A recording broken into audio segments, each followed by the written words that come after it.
இயேசு கிறிஸ்துவின் நாமத்தில் அன்பின் வாழ்த்துக்கள். கீர்த்தனை பாடல்கள் என்றாலே அது தனித்துவம் நிறைந்ததாகவும் பரலோக பிரசன்னத்தையே நமக்குள் கொண்டு வருவதாகவும் கிறிஸ்து இயேசுவுக்குள்ளாய் நம்மை பலப்படுத்துவதாகவும் இருக்கிறது.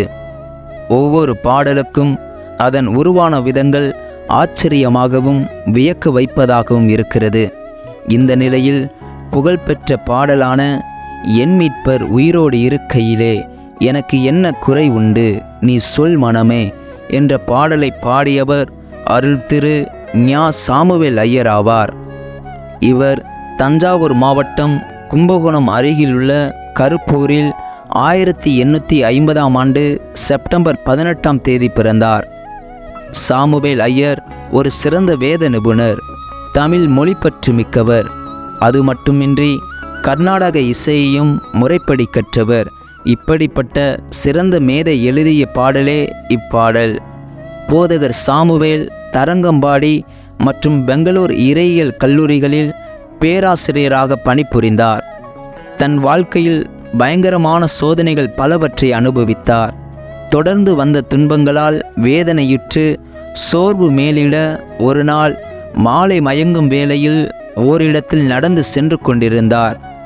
அப்போது அவர் பாதையில் கிடந்த ஒரு சிறு காகித துண்டை பார்த்து கையில் எடுத்தார். அதில் என் மீட்பர் உயிரோடு இருக்கிறார் என்ற வேத வசனம் எழுதப்பட்டிருந்தது.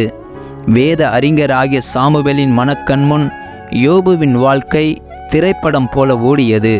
யோபு கடந்து வந்த பாடுகளை தான் அனுபவிக்கும் வேதனைகளோடு ஒப்பிட்டு பார்த்தார். அத்தனை பாடுகள் மத்தியிலும் மனம் தளராது இவ்வசனத்தின் மூலம் சாட்சி பகர்ந்த விசுவாச வீரன் யோபுவின் சவால் போதகர் சாமுவேலுக்கு புத்துணர்ச்சியையும் பலத்தையும் அளித்தது.